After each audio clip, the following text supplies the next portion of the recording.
आज बहुत अहम दिन है जम्मू कश्मीर के लिए। जम्मू कश्मीर की सरकार कौन होगी? 10 साल बाद चुनाव हुए हैं और जिसका आज अहम दिन है। आज वोटों की गिनती होगी और वोटिंग का अमल शुरू हो चुका है। सुबह 8 बजे से वोटिंग का अमल शुरू होने वाला था। वोटिंग का अमल शुरू हो चुका है। 90 सीटों पर वोटों की गिनती होनी शुरू हो चुकी है। आपको बता दें कि ये बड़ी खबर है। जम्मू कश्मीर इलेक्शन 2024 को लेकर जो आज वोटिंग का है, वोटों की गिनती शुरू हो चुकी है। सभी 90 असेंबली सीटों पर वोटों की गिनती शुरू हो चुकी है। जम्मू कश्मीर असेंबली इलेक्शन 2024 वोटों की गिनती का अमल शुरू हो चुका है। 90 सीटों पर वोटों की गिनती होगी। आपको बड़ी खबर बता दें, जम्मू कश्मीर असेंबली इलेक्शन बेहद अहम दिन है आज का। आज जम्मू कश्मीर की सरकार का फैसला होगा। शाम तक वाज़ेह हो जाएगा क्या सरकार होगी। 90 सीटों पर वोटों की गिनती होगी। और मज़ीद चर्चा के लिए हमारे नुमाइंदे विक्रम पंची और हरप्रीत सिंह हमारे साथ जुड़ गए हैं। विक्रम, पहले आपसे जानना चाहेंगे, 10 साल बाद ये चुनाव हुए जिसके आज वोटों की गिनती है, इस बीच परिसीमन हुआ, इसका क्या कुछ असर पड़ेगा इस चुनाव पर, इस काउंटिंग पर, इस रिजल्ट पर?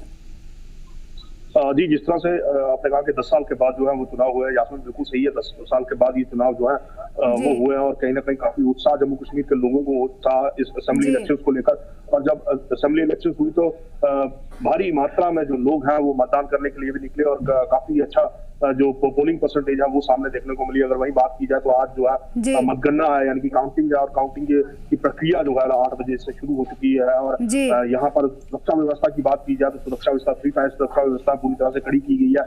वहीं परिसीमन की बात की आपसे, परिसीमन यहाँ पर हुआ पहले, जहाँ यहाँ पर उधमपुर की अगर मैं बात करूँ तो जहाँ उधमपुर में पहले सिर्फ 3 विधायक होते थे, अब 4 विधायक है, यानी कि परिसीमन के बाद 1 सीट को और बढ़ा दिया गया है, जिसमें उधमपुर ईस्ट, उधमपुर वेस्ट, चिरैनी और रामनगर, अब ये 4 विधानसभा क्षेत्र हैं और चारों में जो है प्रत्याशी जो है वो डटे हुए हैं, खड़े हुए हैं और लोगों ने मतदान भी बढ़ चढ़ कर किया है। और अब ये देखना है कि किसकी किस्मत का ताला जो है वो आज खुलता है, कौन जो है वो विधायक सामने आता है। शाम तक ये साफ हो जाएगा और पूरी तरह से सुरक्षा व्यवस्था जो है वो पूरी तरह से कड़ी है यहाँ पर। और यहाँ पर जितने भी आला अधिकारी हैं वो यहाँ पर पहुंच रहे हैं। काउंटिंग सेंटर्स पर 2 सेंटर्स बनाए गए हैं। एक तो उधमपुर बॉयज डिग्री कॉलेज, जिसमें बॉयज डिग्री कॉलेज है, जहां पर चिरैनी और उधमपुर वेस्ट का जो है वो काउंटिंग होगी। और साथ ही साथ अगर बात की जाए तो जो वुमेन कॉलेज है वहां पर रामनगर और उधमपुर ईस्ट जो है उसकी काउंटिंग जो है वो चलेगी।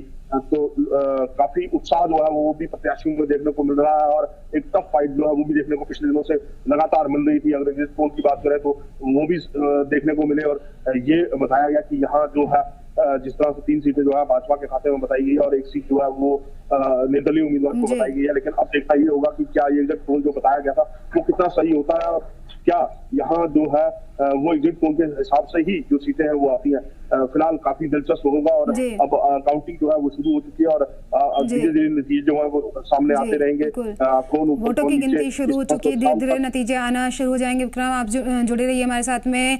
हरप्रीत भी हैं। हरप्रीत, काउंटिंग शुरू हो चुकी है, कितना पुरजोश है? उम्मीदवार वहाँ पर सुबह से ही पहुँचना शुरू हो चुके हैं, क्या कुछ देखा जा रहा है वहाँ पर? कितना पुरजोश है उम्मीदवार? जी, मैं अगर उम्मीदवारों की बात करूं तो जितने भी उम्मीदवार हैं यहाँ पे 35 प्रत्याशी यहाँ पर जो हैं वो अपना चुनाव है वो लड़ रहे हैं। वो कहीं ना कहीं 35 प्रत्याशी हैं वो कहीं ना कहीं गवर्नमेंट डिग्री कॉलेज के जो गेट है उससे अभी अभी अंदर वो हैं वो चले गए हुए हैं। वहीं अगर मैं हाल ही की मैं बात करूं तो राजीव जसरोटिया जो पूर्व में मंत्री रह चुके हुए हैं वो अभी अभी हमारे सामने निकले हैं और उनका जो चेहरा था वो कहीं ना कहीं मुस्कुराता हुआ दिख रहा था और काफी उनमें आत्मविश्वास से वो भरे हुए थे। वहीं अगर मैं चौधरी लाल सिंह की बात करूं तो वो भी जो यहाँ पे काउंटिंग सेंटर बनाया गया हुआ है, जहां स्ट्रांग रूम है बनाया गया है, वहां पे काउंटिंग सेंटर में वो पहुंच गए हुए हैं। वही अलग अलग जो कांग्रेस के या भारतीय जनता पार्टी के जो इंडिपेंडेंट कैंडिडेट हैं वो कहीं ना कहीं जो गवर्नमेंट डिग्री कॉलेज में जो मतगणना का जो सेंटर बनाया गया है वहां पर पहुंच गए हैं। वहीं अगर मैं कार्यकर्ताओं की बात करूं तो जहां पर रिस्ट्रिक्शंस लगाई गई हैं वहीं ना कहीं कार्यकर्ता वहां पर पहुंच गए हुए हैं। वहीं ना कहीं कई पार्टियों के जो प्रत्याशी हैं उन्होंने मिठाइयों के लड्डुओं के भी ऑर्डर दे चुके हैं। देखते हैं कि जो मिठाइयां हैं जो ढोल नगाड़े जो बजने हैं वो 11:30 या